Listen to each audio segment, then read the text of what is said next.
नमस्कार साथियों, स्वागत है आपका अपने चैनल वैकेंसी लवर में। दोस्तों, ये हम हेड रेडियो ऑपरेटर का साइंस का प्रैक्टिस सेट डेली लगा रहे हैं। तो दोस्तों, ये आपका प्रैक्टिस सेट नंबर 10 है। दोस्तों, प्रीवियस मैंने 9 सेट करा दिए हैं आपको, जिसको आप देख सकते हैं और दोस्तों अपनी तैयारी को और भी इम्प्रूव कर सकते हैं। ठीक है दोस्तों, चलिए स्टार्ट करते हैं प्रैक्टिस सेट को। और दोस्तों, इसी तरह से हम आपके जीके के प्रैक्टिस सेट भी लेकर के आएंगे, यानी कि आपका जीके का हो गया और हिंदी का। और कोशिश रहे कोशिश ये करूँगा कि आपके लिए ज़्यादा से ज़्यादा आपके लिए प्रैक्टिस करा सकूँ मैं। और सबसे पहले आपको बता दें कि आप जो सिलेबस है आपका, उसमें आपका हिंदी की आपके 100 नंबर की आपकी हिंदी आएगी, जिसमें कि आपके 50 क्वेश्चन हिंदी से रहेंगे। एंड आपके विज्ञान और सामान्य ज्ञान से आपके 100 नंबर का आने वाला है। एंड आपके 25 क्वेश्चन आपके साइंस से रहते हैं एंड 25 आपके जीके से क्वेश्चन रहने वाले हैं। और बाद में आपके मैथ में आपके 50 क्वेश्चन रहने वाले हैं एंड आपके रीजनिंग में। ठीक है दोस्तों, टोटल आपको 2.5 घंटे का समय मिलने वाला है। तो दोस्तों, ये तो था आपका परीक्षा पैटर्न, यानी किस तरह से क्वेश्चन आने वाले हैं, कितना समय मिलने वाला है, ये सब मैंने डिस्कस कर दिया। अब चलिए स्टार्ट करते हैं प्रैक्टिस सेट को, जिसमें कि मैं टोटल 20 क्वेश्चन लेकर के आया हूँ। और दोस्तों, इसमें से आपको कमेंट करके ये भी बताना कि आपके कितने क्वेश्चन सही हो रहे हैं। ठीक है दोस्तों, चलिए स्टार्ट करते हैं। 41 नंबर क्वेश्चन, एथेनोइक अम्ल का साधारण नाम क्या है? यानी कि आपको एथेनोइक अम्ल को आम भाषा में क्या बोलते हैं ये बताना है। तो दोस्तों, आपका जो एथेनोइक अम्ल होता है उसको एसिटिक अम्ल भी बोलते हैं। ठीक है दोस्तों, और दोस्तों आप फार्मूला से भी समझ सकते हैं इसको, यानी कि आपका CH3 और COOH ये आपका फार्मूला होता है। ठीक है दोस्तों, तो ये आपका एथेनोइक अम्ल का फार्मूला भी है। ठीक है दोस्तों, तो ये आपका ऑप्शन नंबर डी सही हो जाएगा। एथेनोइक अम्ल को एसिटिक अम्ल भी बोलते हैं। अब दोस्तों बात करते हैं आपके 42 नंबर क्वेश्चन की, जिसमें दिया गया है न्यूटन मीटर स्क्वायर किलोग्राम प्रति किलोग्राम स्क्वायर किसकी इकाई है? दोस्तों, आपको ये बताना है कि ये जो विमा दी गई है ये किसकी विमा है आखिर। तो दोस्तों, आपको पता है होगा कि F=G m1m2/r²। ठीक है दोस्तों, तो अगर हम यहाँ से G यानी कि जो आपका सार्वत्रिक गुरुत्वाकर्षण नियतांक है, इसकी वैल्यू होती है 6.67 इंटू 10⁻11 न्यूटन मीटर स्क्वायर प्रति किलोग्राम स्क्वायर। ठीक है दोस्तों, तो ये आपकी यूनिट हो जाती है।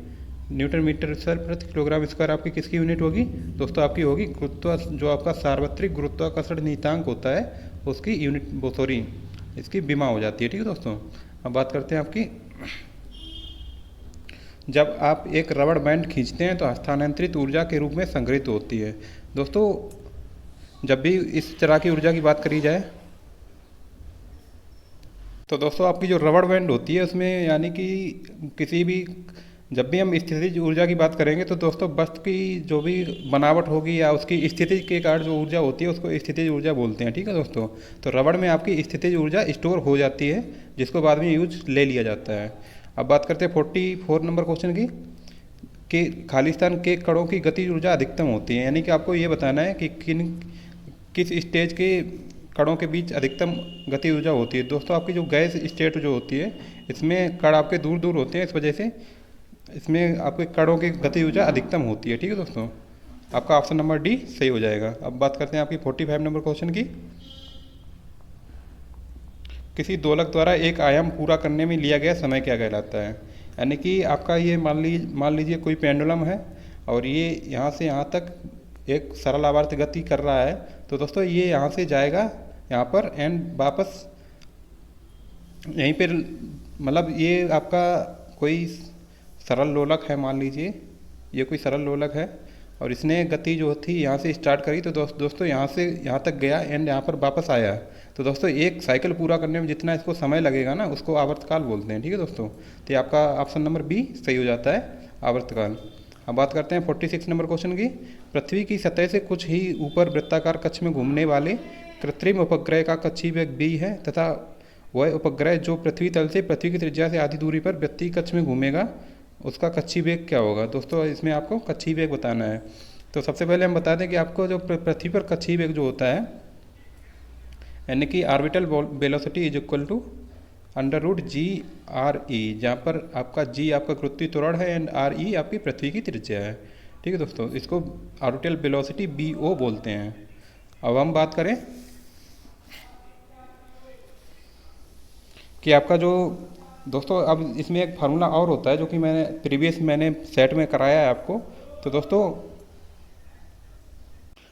अगर बात करते हैं कि ये कोई उपग्रह आपकी पृथ्वी की त्रिज्या से h ऊंचाई पर है, यानी कि पृथ्वी की सतह से अगर h हाइट पर कोई भी सैटेलाइट है, तो दोस्तों उसकी जो ऑर्बिटल वेलोसिटी होती है B O is equal to, जिसको एच बोल देते हैं, √g/r/e²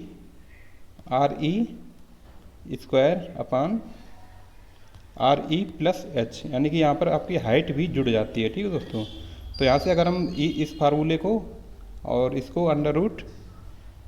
√g/r/e को अगर हम कंपेयर कराएं, तो दोस्तों एक फार्मूला निकल के आता है जो कि कुछ इस तरह से रहेगा,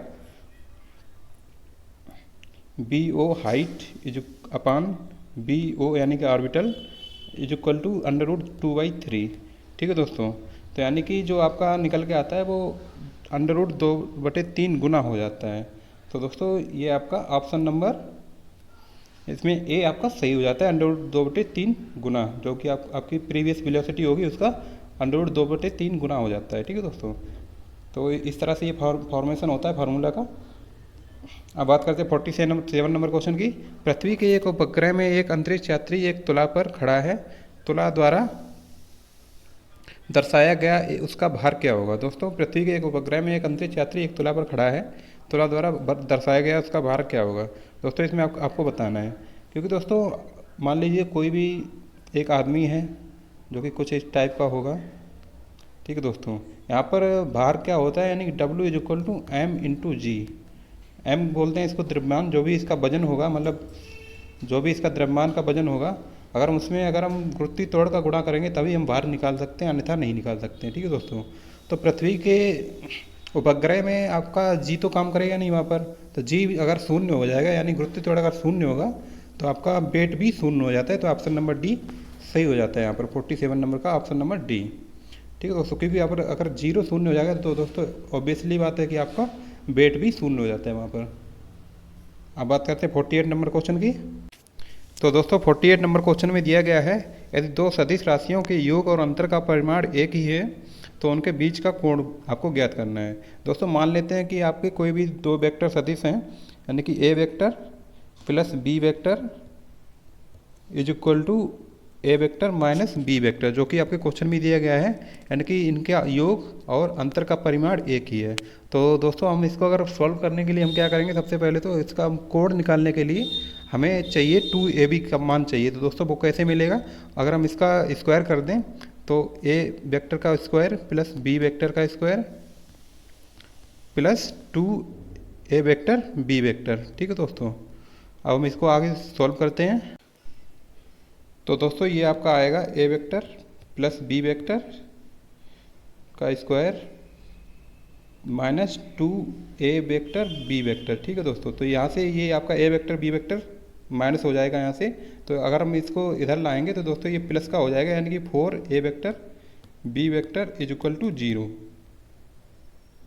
तो दोस्तों अगर हम यहाँ से ए वेक्टर और बी वेक्टर की वैल्यू निकालें तो दोस्तों यानी कि 4a vector B vector is equal to 0, तो A vector B vector is equal to आपका 0 हो जाएगा। ठीक है दोस्तों, तो अब यहाँ से आपको ये पता चल रहा है कि अगर दो वेक्टर रहे होंगे और जिनके बीच का कोण क्या है कि आपका 0 है, तो दोस्तों यहाँ पर कोस के किस एंगल पर आपका 0 वैल्यू मिलेगी, तो दोस्तों कोस 90 पर मिलेगी। ठीक है दोस्तों, तो यहाँ पर आपका ऑप्शन नंबर डी सही हो जाएगा, यानी कि आपको दोनों सदिशों के बीच का कोण जो होगा वो 90 डिग्री होगा। अब बात करते हैं आपके 49 नंबर क्वेश्चन की। कोई वस्तु सतत चाल से गति कर रही है जब इस पर कोई खाली स्थान ना लग रहा हो, यानी कि सतत चाल का मतलब है कि कंटिन्यूस चाल आपकी चल रही है, मतलब इस पर कोई भी जब इस पर कोई भी बल ना लग रहा हो, तो दोस्तों यहाँ पर ऑप्शन नंबर सी आपका सही हो जाता है। ठीक है दोस्तों, अब बात करते हैं आपके 50 नंबर क्वेश्चन की। 100 किलोग्राम द्रव्यमान वाली एक वस्तु को 6 सेकंड में 5 मीटर पर सेकंड से 17 मीटर पर सेकंड के वेग से एक समान रूप से त्वरित किया जाता है, तो वस्तु पर लगाए गए बल का परिमाण क्या है। दोस्तों यहाँ से आपको बल निकालना है, तो बल is equal to F is equal to M into A होता है। ठीक है दोस्तों, अगर हमको यहाँ पर m की वैल्यू तो दी गई है, अगर हम a की वैल्यू निकालें तो दोस्तों इस फार्मूला में रख के बल की वैल्यू भी निकाल सकते हैं। दोस्तों हम अगर a की वैल्यू निकालें तो दोस्तों आपका जो त्वरण होगा ना, वो आपका त्वरण होता है a इक्वल टू बी, जो भी आपका v2 minus v1 upon T, यानी कि वेग पहले अंतिम जो होगा उसमें से प्रारंभिक वेग घटा देंगे तो, और उसमें अगर टी का भाग दे देंगे तो दोस्तों ये आपका त्वरण आ जाता है। ठीक है दोस्तों। तो दोस्तों यहाँ से आपकी बी टू की वैल्यू 17 दी गई है, 17 माइनस 5 यानी कि 12/6 सेकेंड, यानी कि 12/6 का मतलब हो गया 2, यानी कि 2 मीटर पर सेकेंड स्क्वायर। ठीक है दोस्तों, यानी कि आपका जो त्वरण आ गया वो 2 मीटर पर सेकेंड स्क्वायर आ गया। तो दोस्तों अगर हम एफ की वैल्यू निकालें यहाँ से तो 100 × 2, तो दोस्तों आपका 200। अब दोस्तों यहाँ पर देखना, आपको यूनिट में भी कंफ्यूज किया गया, किस तरह से किया गया अभी आपको बताते हैं। दोस्तों हमारा आंसर आया 200। दोस्तों अगर यहाँ पर आपको बल पूछा गया ना, तो बल की यूनिट आपको ध्यान रखनी है, आपकी बल की यूनिट न्यूटन होती है, ना कि मीटर पर सेकेंड, ना कि पास्कल। ये आपकी दाव की यूनिट है, ये आपकी बेग की यूनिट है, और ये आपकी त्वरण की यूनिट है। तो दोस्तों यही यूनिट में भी आपको कंफ्यूज किया जाएगा। आप अच्छे से अगर यूनिट पढ़े होंगे तो दोस्तों आपको कोई भी कन्फ्यूजन नहीं होने वाली है। ठीक है दोस्तों। अब बात करते हैं आपके 51 नंबर क्वेश्चन की। ऊष्माधारिता का विमीय सूत्र आपको बताना है। तो दोस्तों आपको ऊष्माधारिता का फार्मूला पता होगा। दोस्तों इसको निकालने के लिए काफ़ी आपके तरीके हैं, और उससे पहले सबसे पहले मैं आपको एक फार्मूला बता देता हूँ। Q = ms डेल्टा T होता है एक तो फार्मूला। ठीक है दोस्तों, यानी कि m का मतलब है द्रव्यमान, एंड आपका जो s होगा वो स्पेसिफिक हीट होगी, जो भी आपका पदार्थ रहेगा, एंड आपका T यानी कि ताप में परिवर्तन होगा। तो दोस्तों यहाँ से आप निकाल सकते हैं, अन्यथा आपको ये भी पता होगा कि आपका जो ऊष्माधारिता का जो मात्रक होता है, ऊष्माधारिता को किस में नापते हैं, यानी कि जूल प्रति डिग्री में नापते हैं। ठीक है दोस्तों, जूल प्रति डिग्री। तो दोस्तों यहाँ से आप निकाल लीजिए, जूल का विमीय सूत्र आपको पता ही होगा कि m/L2T-2 होता है जूल का विमीय सूत्र। ठीक है दोस्तों, और यहाँ से आपका डिग्री को, यानी कि आपकी ऊष्मा को किस में नापते हैं, आपको केल्विन में नापते हैं ऊष्मा को। तो दोस्तों यहाँ से आपका फार्मूला जो बनेगा वो दोस्तों m1L2T-2 और K-1 आपका बनेगा, यानी कि ऑप्शन नंबर डी आपका सही हो जाएगा। ऊष्माधारिता का विमीय सूत्र ये हो जाएगा। ठीक है दोस्तों, तो इसी तरह से आपको फॉर्मुलेशन करनी है जो भी आपकी विमीय सूत्र पूछा जाए। अब बात करते हैं 52 नंबर क्वेश्चन की। निम्नांकित में से कौन सा अम्ल लाल चींटियों में उपस्थित होता है। तो दोस्तों आपका जो फार्मिक अम्ल होता है ना, वो आपका लाल चींटियों में उपस्थित होता है, और इसका जो सूत्र होता है फार्मिक अम्ल का HCOOH होता है। ठीक है दोस्तों, ये आपको ध्यान रखना है, ये परीक्षा में बहुत बार पूछा जाता है। अब बात करते हैं 53 नंबर क्वेश्चन की। कार्बनिक यौगिकों की एक श्रृंखला जिनका कार्यात्मक समूह समान होता है लेकिन CH2 समूह भिन्न होता है, क्या कहलाती है। दोस्तों आपको अगर हम 53 नंबर क्वेश्चन की बात करें तो दोस्तों कार्बनिक यौगिक में जो श्रृंखला होती है उनके रासायनिक गुण एवं संरचना में परस्पर आपको काफ़ी समानता मिलेगी। ठीक है दोस्तों, लेकिन दो क्रमागत सदस्यों के बीच CH2 का अंतर भी बना रहता है, और जिसे समजातीय श्रेणी भी कहते हैं। तो दोस्तों यहाँ से आपका ऑप्शन नंबर डी सही हो जाता है, मतलब संरचना आपको समान मिलेगी लेकिन उनके जो मतलब फॉर्मेशन होगी उसमें CH2 का अंतर मिलेगा।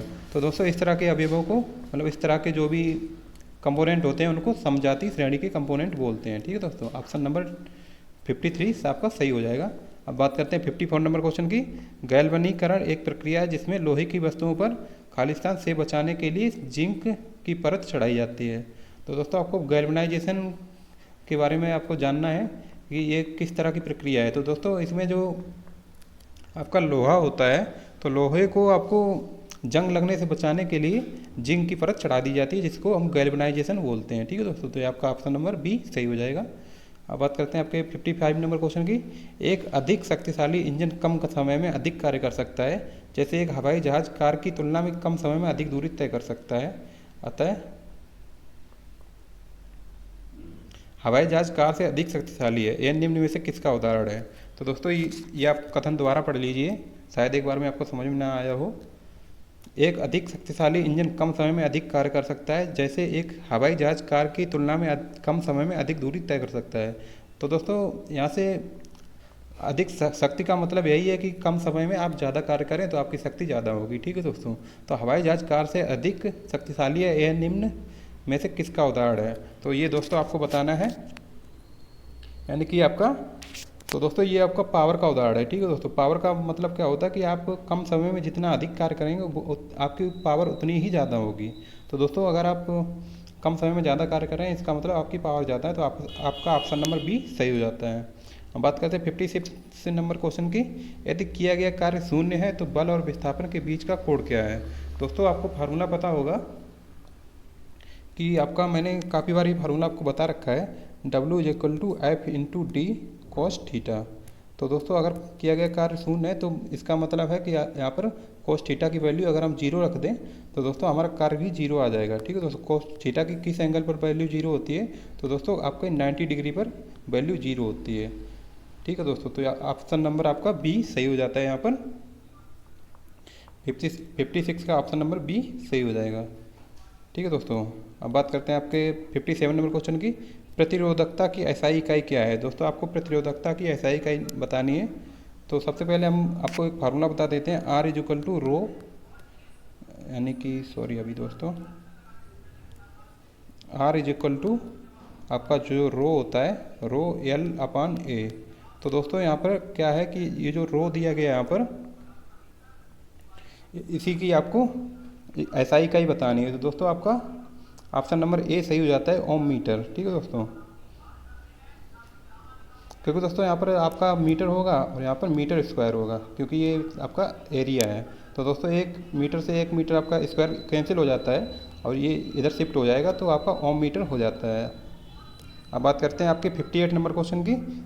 5.5 किलोवाट आवर में कितने जूल होंगे। तो दोस्तों आपको बता दें कि आपके 1 किलोवाट आवर में आपके 3.6 × 10⁶ जूल होते हैं। ठीक है दोस्तों, तो अब यहाँ पर 5.5 में दिए गए हैं, तो दोस्तों 5.5 का अगर हम गुणा कर दें 3.6 × 10⁶ में, तो दोस्तों ये हमारे जूल निकल के आ जाएंगे, जो कि हमारे कुछ, दोस्तों मैंने पहले ही कैलकुलेशन कर रखी है, तो यानी कि 19.8 × 10⁶ आपके जूल आ जाएंगे, जो कि आपका ऑप्शन नंबर डी सही हो जाएगा।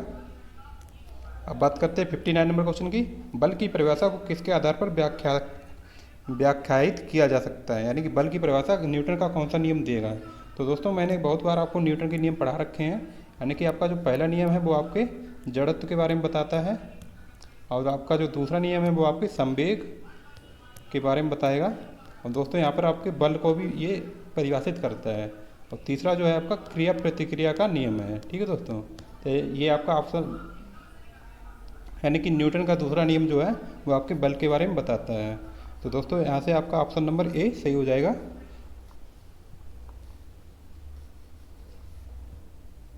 तो दोस्तों आपका न्यूटन का पहला नियम क्या कहता है कि आपका जो जड़त्व का नियम है ना, यानी कि कोई भी वस्तु उसी अवस्था में रहेगी जब तक कि उस पर कोई बाह्य बल ना लगाया जाए। ठीक है दोस्तों, यानी कि अगर कोई वस्तु गतिमान है तो गति की अवस्था में ही रहेगी, या कोई वस्तु स्थिर है तो स्थिर अवस्था में ही रहना चाहती है जब तक कि उस पर कोई बाह्य बल ना लगाया जाए।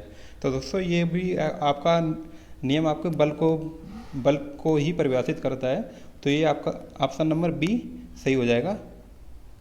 अब बात करते हैं आपके 60 नंबर क्वेश्चन की। शुद्ध पानी किस प्रकार का विद्युतीय चालक है। दोस्तों आपको बताना है कि आपका जो बिल्कुल प्योर वाटर होता है वो किस तरह का चालक है। तो दोस्तों आपका जो शुद्ध पानी होता है वो विद्युत का मतलब बहुत ही खराब चालक है, क्योंकि इसमें खनिज लवण की मात्रा नाम मात्र की होती है, जबकि लवण की मात्रा, जैसे कि आपका नल का पानी हो गया, कुआं का पानी हो गया, तालाब वगैरह का पानी हो गया, और विद्युत का ये अच्छा चालक होता है। तो क्योंकि दोस्तों आपका जो मतलब पानी को जब हम शुद्ध करते हैं तो दोस्तों उसमें खनिज लवण काफ़ी हद तक निकाल दिए जाते हैं। ठीक है दोस्तों, तो इस वजह से ये आपका विद्युत को कंटेन करने के लिए इसमें ज़्यादा क्षमता नहीं होती है। लेकिन आपका जो नॉर्मल वाटर होता है, जिसको हम भूमिगत जल भी बोलते हैं, मतलब जो हम ज़मीन से निकालते हैं या फिर आपके तालाब या फिर पोखर वगैरह भरा रहता है, उसमें आपके खनिज लवण ज़्यादा होने के कारण उसमें जो आपकी इंटेंसिटी ऑफ इलेक्ट्रिसिटी, जो मतलब जिस विद्युत धारा को मतलब प्रवाहित करने की क्षमता उसमें ज़्यादा होती है। ठीक है दोस्तों, तो ये आपका ऑप्शन नंबर सी हो जाएगा सही, यानी कि ख़राब होती है शुद्ध पानी की, विद्युत का चालक ये अच्छा नहीं होता है। तो दोस्तों आपके ये टोटल 20 क्वेश्चन हुए, और 20 में आपके कितने सही हुए कमेंट करके बताना। और दोस्तों अगले सेट हम जीके एंड हिंदी के भी लेके आएंगे, तो दोस्तों जुड़े रहिए चैनल के साथ। अगर आप नए हैं तो इसको सब्सक्राइब जरूर कर लेना एंड हमारे चैनल वैकेंसी लवर ऑफिशियल के पर भी आप जुड़ जाएं, जहां पर मैं इसका PDF डाल देता हूं। Vacancy lover official Telegram channel है हमारा, वहाँ पर आप ज्वाइन हो जाइए। तो धन्यवाद दोस्तों सेशन को देखने के लिए।